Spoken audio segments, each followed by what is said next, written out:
Assalamualaikum warahmatullahi wabarakatuh.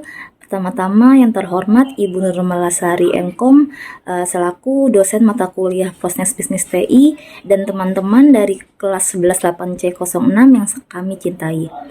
Izinkan kami dari kelompok 2 ingin mempresentasikan proyek UAS kami yang berjudul Analisis SWOT pada proses bisnis PT Optima Smartindo Industri.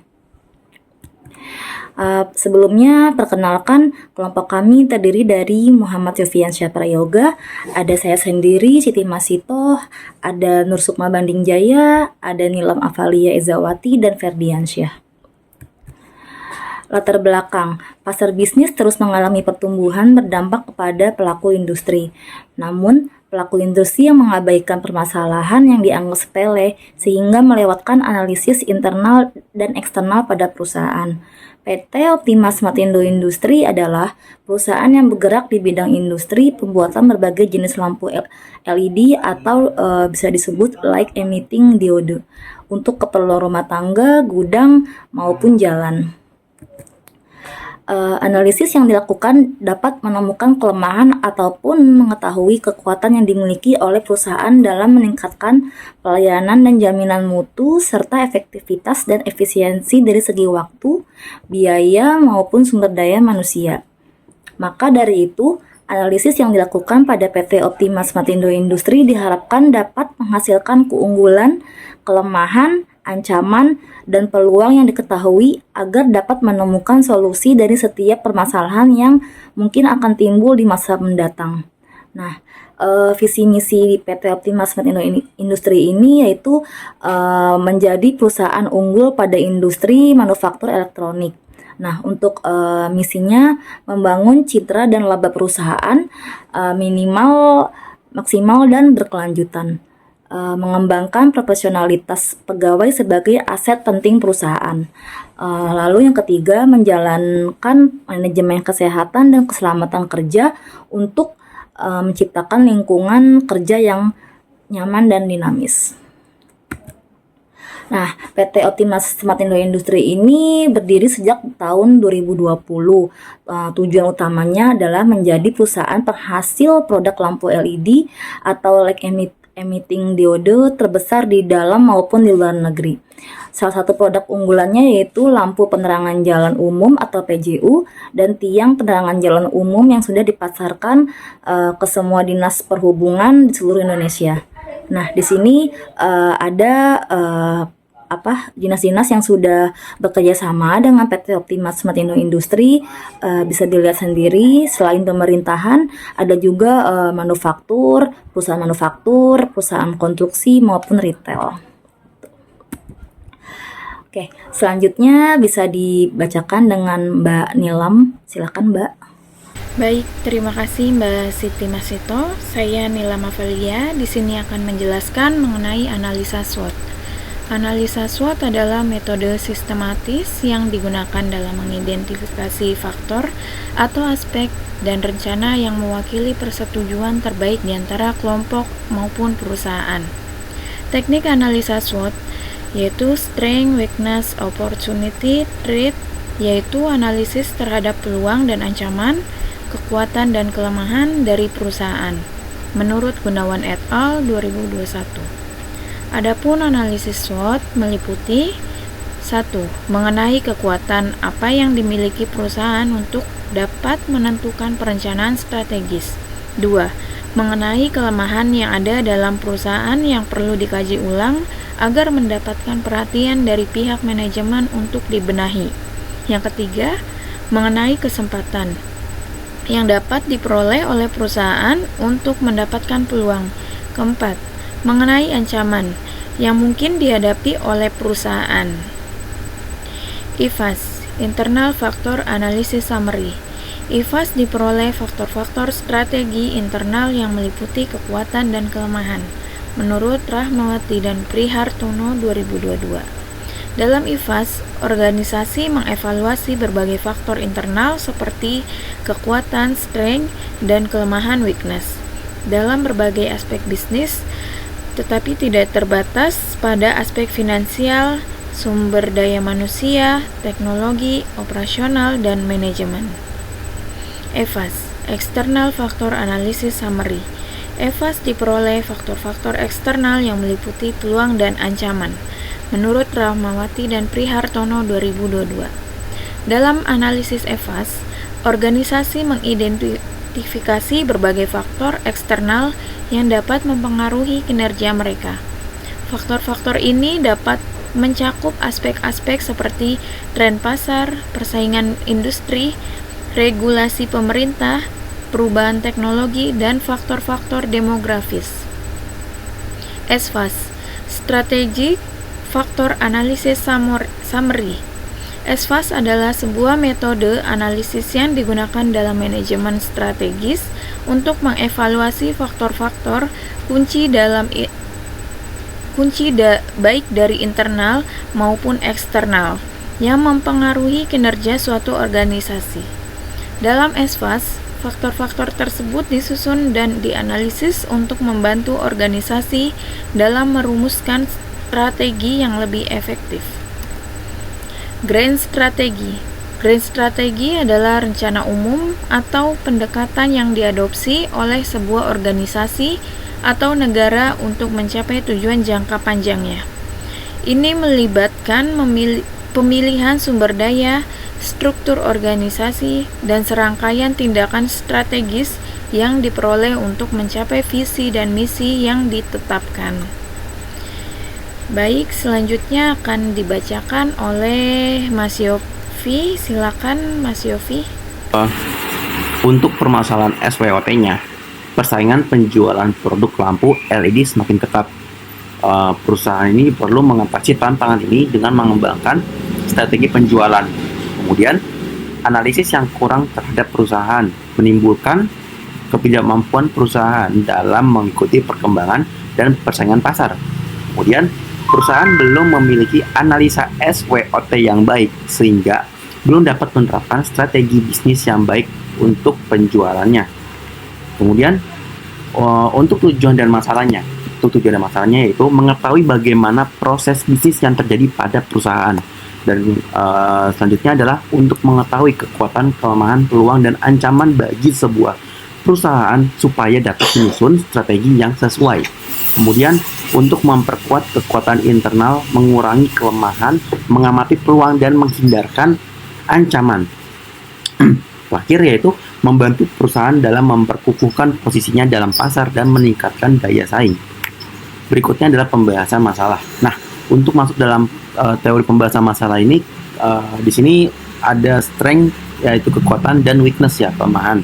Nah, untuk kekuatannya sendiri adalah produksi lampu dalam negeri, kemudian mempunyai berbagai jenis lampu yang dibutuhkan, bermutu dan terjaga kualitasnya karena dibuat dari bahan baku berkualitas. Kemudian menerapkan teknologi save energy. Selanjutnya, harga bersaing dengan merek lain. Dan yang terakhir adalah produk berlisensi SNI. Nah, kemudian untuk kelemahannya yaitu penjualan produk tidak dapat dijual satuan atau memang harus partai besar gitu ya. Dan kemudian rendahnya keterampilan SDM yang dimiliki pada bidang produksi. Kemudian lokasi perusahaan yang kurang strategis nih, dan kurangnya juga aktivitas promosi pada media sosial. Lalu sedikitnya tenaga ahli yang mumpuni di bidangnya. Terakhir, sulitnya mendapatkan bahan baku karena harus diimpor, begitu. Kemudian ada juga peluang, opportunities, dan threat, ancaman. Nah, untuk peluangnya sendiri yaitu menjalin kerjasama yang baik dengan instansi pemerintah dan perusahaan swasta. Kemudian berkembangnya dunia digital yang berpeluang untuk aktivitas promosi produk seperti penggunaan sosial media dan penjualan online. Kemudian pasar sasaran yang semakin berkembang atau potensi kebutuhan dan keinginan konsumen yang membeli produk lampu yang unik dan berkualitas. Kemudian masih banyak perusahaan nih yang belum memiliki teknik untuk membuat produk lampu LED. Kemudian tingkat kepuasan konsumen yang tinggi dapat dilihat pada predikat utama indeks kepuasan konsumen. Terakhir, pertumbuhan ekonomi yang kuat di kota maupun pulau tertentu. Kemudian pada ancaman nih, threat, munculnya perusahaan kompetitor baru, produk pesaing dengan harga yang lebih rendah, kenaikan harga bahan baku yang selalu tidak stabil, kemudian keinginan konsumen untuk mencoba produk baru, Lalu banyaknya perusahaan sejenis yang mempunyai sistem teknologi lebih terbaru. Terakhir, masih minimnya pengetahuan masyarakat bahwa lampu LED lebih hemat dibanding lampu konvensional. Nah, kemudian di sini ada perhitungan IFAS ya. Nah, untuk tingkat signifikannya sendiri kita menerapkan nih seperti berikut yang digambar, yaitu untuk satu icon itu kurang baik, 2 icon cukup baik, dan 3 icon baik. Nah, di sini penilaian ratingnya tertera ya. Jadi di sini ada 1 sampai 5 untuk parameternya, yaitu rendah sampai ke tinggi seperti itu. Nah, di sini ya penjelasannya perhitungan IFAS itu ya dari tingkat signifikannya, yaitu diwakilkan oleh bobot yang diberikan pada setiap faktor. Untuk tingkat signifikan diberikan 1, tidak signifikan 2, signifikan, dan 3 signifikan. Kemudian di bobot itu adalah angka yang diberikan untuk mengukur tingkat signifikan atau pentingnya suatu faktor internal terhadap keberhasilan organisasi. Nah, bobot ini biasanya dinyatakan dalam skala dari 0,0 tidak penting sampai 1,0 yaitu sangat penting. Dengan jumlah bobot untuk semua faktor harus sama dengan 1,0 untuk menentukan nilai bobot sama dengan nilai signifikan dibagi total nilai signifikan. Kemudian pada rating itu adalah nilai yang diberikan untuk menilai seberapa baik sih atau buruk organisasi dalam faktor tertentu. Nah, biasanya dinilai dari skala 1 hingga 5, di mana 1 adalah sangat lemah dan 5 sangat kuat. Kemudian pada skor. Nah, skor ini adalah hasil perkalian antara bobot dan rating dari setiap faktor. Ini menunjukkan kontribusi setiap faktor terhadap kinerja keseluruhan organisasi. Rumusnya yaitu skor sama dengan bobot dikali rating. Terima kasih Mas Yopi. Saya akan melanjutkan dari Mas Yopi. Yang ini adalah perhitungan IFAS, yaitu strength, kekuatan. 1. Produksi lampu dalam negeri, yang dimana ini beberapa ada, yaitu tingkat signifikan, bobot, rating, dan skor. Yang tadi saya jelaskan, tingkat signifikan ini kami akan menjelaskan range-nya itu dari 1 sampai 3, yaitu 1 tingkat signifikannya tidak signifikan, yang kedua signifikan, yang ketiga sangat signifikan. Yang dimana tingkat signifikan ini yang diberikan oleh suatu perusahaan. Nah, totalnya itu 15,5. Nah, bobot ini dari hasil tingkat signifikan, yang dimana nilai signifikan dibagi dengan nilai total signifikan. Hasilnya yaitu 0,19, 0,19, 0,16, dan seterusnya. Nah, rating ini terdapat dari nilai yang kami berikan untuk perusahaan, yaitu dari range-nya itu dari 1 sampai 5. Yang dari 1 itu sangat rendah sampai 5 yang sangat kuat dan sangat penting. Nah, di sini ada nilai skor. Nilai skor ini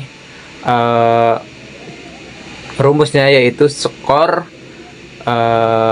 sama dengan bobot dikali rating, yang dimana di sini ada keterangannya mampu membuat produksi lampu sendiri. Yang kedua, perusahaan memiliki inovasi dan terobosan mengenai jenis lampu yang menarik. Yang ketiga yaitu berkomitmen untuk menjaga kualitas bahan baku. Yang keempat, produksi lampu LED memiliki teknologi hemat energi. Yang kelima yaitu harganya sangat terjangkau, yang dimana harga ini sangat mudah terjangkau untuk dibeli oleh mau distributor ataupun tingkat pemerintahan. Yang keenam yaitu produk terjamin keamanan dan kualitasnya. Sebelum kita meluncurkan produk terjamin dan keamanannya itu, kami dites terlebih dahulu apakah ini sudah aman atau belum, dan kualitasnya sangat baik dan bagus sekali untuk lampu LED ini. Nah, kita beralih ke weakness, yaitu kelemahan. Nah, di sini juga sama halnya dengan yaitu strength, yang dimana weakness ini yaitu kelemahannya dari strength ini. Nah, di sini ada satu penjualan produk tidak dapat dijual satuan atau harus partai besar. Jadi kita kalau membeli lampu LED ini langsung dengan tidak boleh membeli dengan harga satuan. Jadi kalau ini kita menyalurkan ke distributor dulu untuk dia membeli harga banyak. Nah, nanti di distributor ini dia akan menjual dengan harga satuannya. Nah, di sini nilai ada tingkat signifikan juga, bobot, rating, dan skor juga sama. Yang kedua, yang di sini rendah keterampilan SDM-nya yang dimiliki pada bidang produksi. Yang ketiga, lokasi perusahaan yang kurang strategis. Yang keempat, kurang aktivitas promosi pada media sosial, yaitu kayak Instagram, TikTok, Facebook, dan lain sebagainya. Yang kelima, sedikitnya tenaga ahli yang mumpuni di bidangnya. Yang keenam, sulit mendapatkan bahan baku karena harus impor dulu. Jadi kita harus membeli impor dulu. Jadi bahan baku ini enggak sembarangan mencarinya, dan harus bisa didapatkan juga si bahan bakunya untuk penjualan lampu LED ini. Yang di sini tingkat signifikannya sama dari 1 sampai 3 juga, dan bobotnya itu sama dari tingkat nilai signifikan dibagi total signifikannya, yaitu 0,0. Yang penting hasilnya itu 1. Nah, rating ini kita weakness ini dari range-nya itu dari 1 sampai 5 juga, cuman kita ambil dari 1 sampai 3 aja karena weakness ini dia kelemahannya. Nah, sedangkan yang tadi yang kekuatan itu dari 3 sampai 5 untuk nilai ratingnya kita ini. Nah, di sini ada skornya. Skornya itu ada beberapa macam, yaitu 0,75, 0,33, 0,17, 0,17, 0,50, 0,50, dan hasilnya skornya itu 2,42. Yang dimana keterangannya ini produksi yang dijual harus melalui distributor yang saya jelaskan, tidak sembarangan individu atau membeli satuan itu nggak bisa, harus partai besar. Yang kedua ini kurangnya pelatihan terhadap SDM sesuai pada bidangnya. Jadi rendahnya keterampilan SDM yang dimiliki, jadi nggak sembarangan orang. Instansi-instansi yang lain, yaitu seperti pemerintahan gitu. Nah, di sini ada yaitu perhitungan EVAS. Sama juga perhitungan EVAS juga tingkat signifikannya. Satu tingkat signifikan ini diwakili oleh bobot yang diberikan pada setiap faktor. Untuk tingkat signifikannya diberikan 1, yaitu dari 1 sampai 3, yaitu 1 tidak signifikan, 2 signifikan, dan 3 sangat signifikan. Yang kedua yaitu bobot. Bobot adalah angka yang diberikan untuk mengukur tingkat signifikan atau pentingnya suatu faktor internal terhadap keberhasilan organisasi. Bobot biasanya dinyatakan dalam skala dari 0,0 tidak penting hingga 1,0 dengan jumlah bobot yang semua faktor harus sama dengan 1,0. Untuk menentukan yaitu nilai bobot sama dengan nilai signifikan dibagi total signifikan. Rating. Nah, di sini ada rating juga sama dengan yang tadi. Rating adalah nilai yang diberikan untuk menilai seberapa baik atau buruknya organisasi dalam faktor tertentu. Rating ini biasanya dinilai pada skala 1 sampai 5, di mana 1 dengan sangat lemah dan 5 dengan sangat kuat.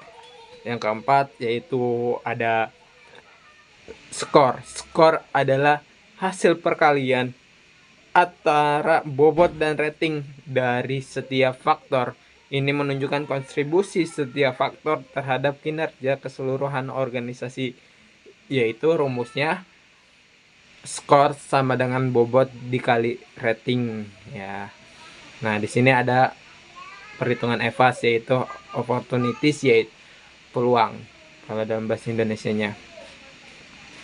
Nah, di sini nomor 1 peluang, ada sama juga halnya dengan tingkat signifikan yang lain perhitungannya. Cuman di sini perbedaannya yaitu peluang yaitu kita mengambil rating dari 3 sampai 5 karena peluangnya itu harus benar-benar ada peluang besar untuk menjual sebuah lampu LED.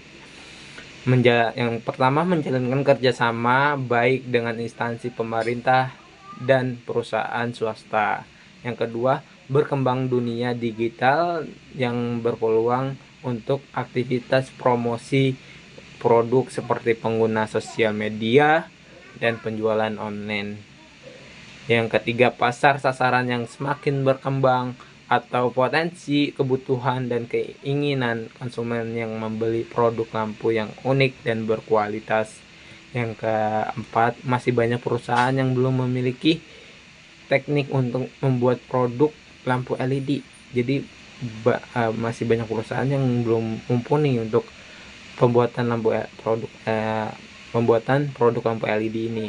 Yang kelima, tingkat kepuasan konsumen yang tinggi dapat dilihat pada predikat utama indeks kepuasan konsumen. Jadi kita harus memuaskan konsumen dulu untuk mendapatkan value yang bagus di mata konsumen.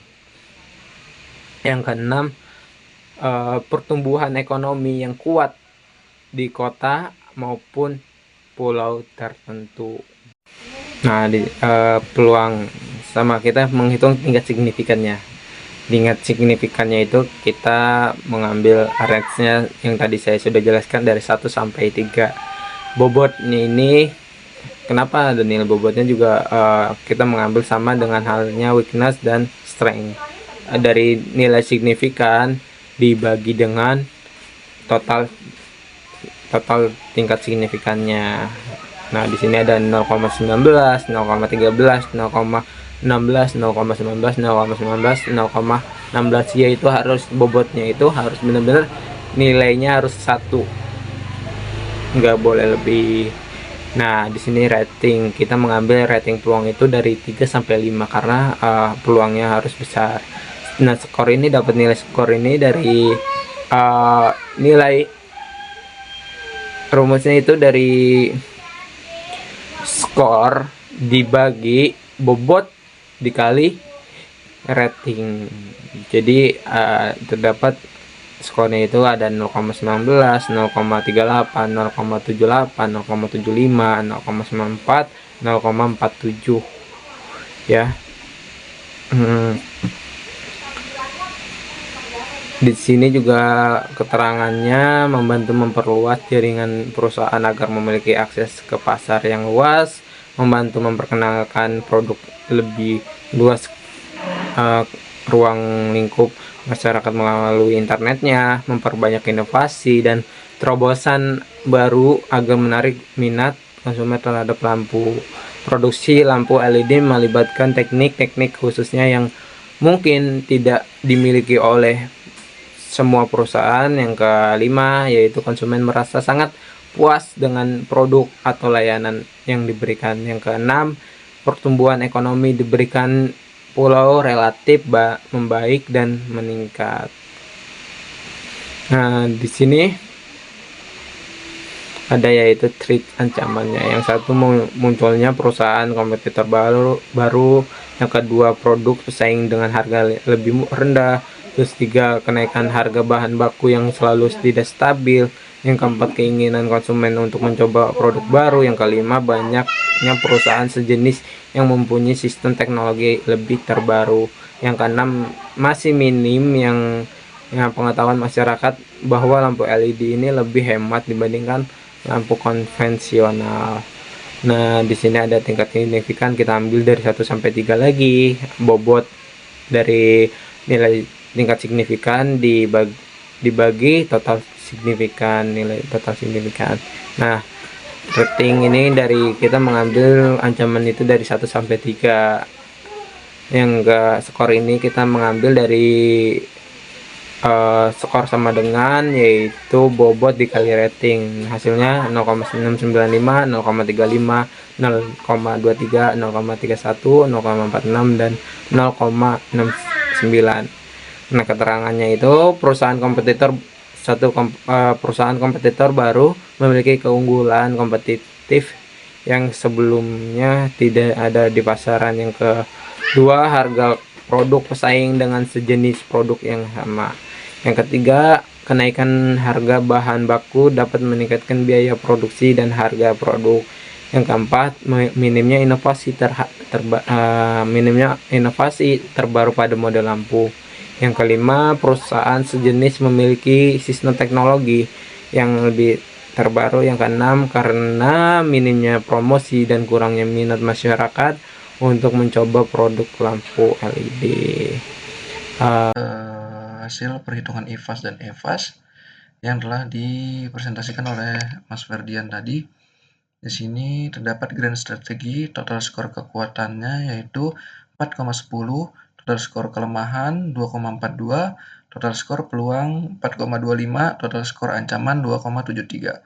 Nah, lalu ditentukanlah titik koordinat analisis internalnya dengan rumus yaitu total skor kekuatan dikurang total skor kelemahan, di mana total skor kekuatan 4,10 dikurang total skor kelemahan 2,42 yang didapatkan hasil titik 1,668. Lalu titik koordinat analisis eksternalnya dengan rumus total skor peluang dikurang total skor ancaman, di mana total skor peluang itu 4,25 dikurang dikurang total skor ancaman 2,73 didapatkan hasil titik 1,52. Nah, untuk menentukan titik koordinat yaitu hasil dari koordinat analisis internal ini dijadikan sebagai sumbu X, sedangkan koordinat analisis eksternal ini dijadikan sebagai sumbu Y. Nah, dari hasil kedua koordinat analisis internal dan eksternal didapatkan titik koordinat letak yaitu dengan titik 1,68 dan 1,52 seperti pada gambar grafik di samping. Oke, lalu masuk ke hasil grand strateginya. Berdasarkan grafik sebelumnya, dapat diketahui bahwa PT Optima Smartindo Industries berada pada posisi di antara sumbu strength dan opportunity, yakni kuadran 1. Artinya, PT Optima Smartindo Industri ini disarankan untuk melakukan strategi agresif dengan memanfaatkan kekuatan internal perusahaan untuk mendapatkan keuntungan dari peluang opportunity eksternal untuk mencapai pertumbuhan bisnis yang meningkat. Oke, lalu lanjutnya masuk ke perhitungan SFAS, di mana SFAS ini kami gunakan pada rumus ini kami gunakan pada SFAS ini untuk bertujuan menentukan hasil interval jangka waktu atau durasi dari keefektifan strategi. Nah, dari keefektifan strategi perusahaan ya khususnya dengan membagi 3 durasi, yaitu jangka pendek, jangka sedang, dan juga jangka panjang, atau dalam bahasa Inggrisnya short, medium, dan length. Nah, di mana rumus ini yaitu rumus interval sama dengan nilai tertinggi dari skor dikurang nilai terendah dari skor. Nah, lalu dibagi 3 untuk mendapatkan interval jangka pendek, sedang, dan juga panjang. Oke, selanjutnya di sini ada tabel perhitungan SFAS-nya, di mana terdapat faktor strategi bobot, rating skor, durasi, dan keterangan. Di mana pada faktor strategis kami mengambil dari nilai bobot tertinggi dari perhitungan sebelumnya. Di sini terdapat faktor strategis produksi berlisensi sertifikat standar nasional Indonesia atau SNI dengan bobot 0,19, rating 5, skornya 0,97, sangat besar ya. Dan juga didapatkan durasi jangka strategisnya di sini jangka panjang dengan keterangan produk terjamin keamanan dan kualitasnya. Lalu faktor strategi yang kedua ini penjualan produk tidak dapat dijual satuan atau harga partai besar ya. Ini diambil dari faktor strategi weakness dengan bobot 0,25, rating 3, dan skornya 0,75 dan didapatkan durasi jangkanya yaitu jangka pendek ya dengan keterangan produk yang dijual harus melalui distributor. Lalu yang ketiga ada faktor strategis tingkat kepuasan konsumen yang tinggi dapat dilihat pada predikat utama indeks kepuasan konsumen.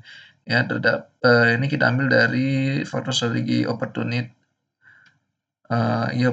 Lalu di sini ada bobotnya 0,19, ratingnya 5, dan skornya 0,94.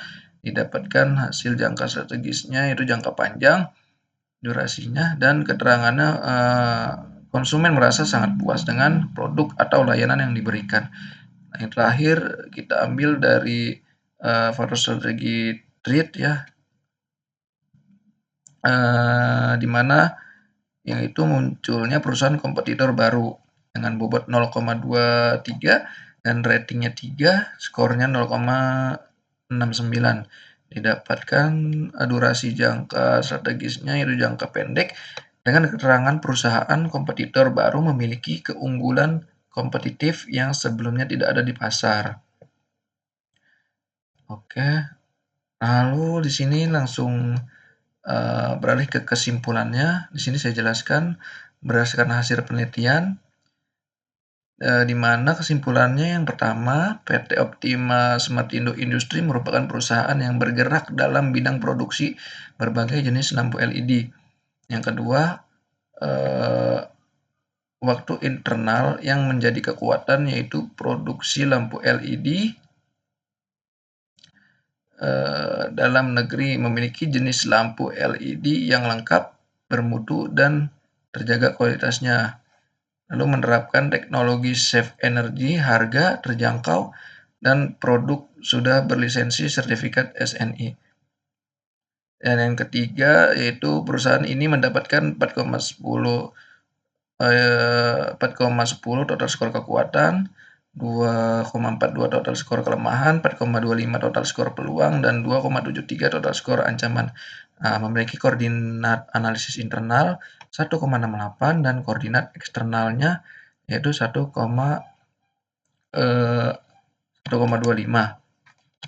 Nah, untuk kesimpulan perhitungan SFAS-nya, di sini bisa saya simpulkan pada perhitungan SFAS memiliki keefektifan strategi perusahaan dalam waktu jangka panjang ada pada strength dengan faktor strategi produk berlisensi sertifikat standar nasional atau SNI, dan juga pada opportunities yaitu pada faktor strategis tingkat kepuasan konsumen yang tinggi dapat dilihat pada predikat utama indeks kepuasan konsumen. Oke. Untuk saran saya kembalikan lagi kepada Mbak Imas. Terima kasih dari saya, sekian. Saran dari kami berdasarkan hasil penelitian, penulis dapat menyampaikan beberapa saran sebagai berikut, yaitu 1. Diperlukannya karyawan yang sudah berpengalaman di bidangnya sehingga permintaan pasar dapat terpenuhi. Jadi PT Optima ini keseringan kekurangan stok gitu ya, karena permintaan pasar yang meningkat dan sumber daya manusianya yang mungkin belum memadai ya, karena kurang maupun memang terbatasnya oleh biaya juga gitu. Nah, untuk yang kedua, meningkatkan hasil penjualan PT Optima Smart Industri harus memanfaatkan kekuatan dan peluang yang dimiliki serta memperhatikan faktor kelemahan dan ancaman yang dihadapi. Yang ketiga, disarankan untuk melakukan penelitian langsung ke konsumen agar dapat mengetahui peran konsumen dalam memajukan produksi lampu. Di sini untuk dokumentasi bisa dilihat, kita datang langsung ke PT Optima Smart Industri dan bertemu langsung dengan staf produksi, dikasih tahu, diterangkan produk-produk apa aja, terus produksi apa saja gitu, terutama untuk analisisnya seperti apa aja gitu. Oke, mungkin cukup sekian dan terima kasih dari kelompok 2. Jika ada kekurangan, mohon dimaafkan. Jika ada masukan, silahkan memberikan masukan kepada kelompok kami secara langsung maupun di grup. Terima kasih teman-teman. Terima kasih juga Bu Nurmalasari. Wassalamualaikum warahmatullahi wabarakatuh.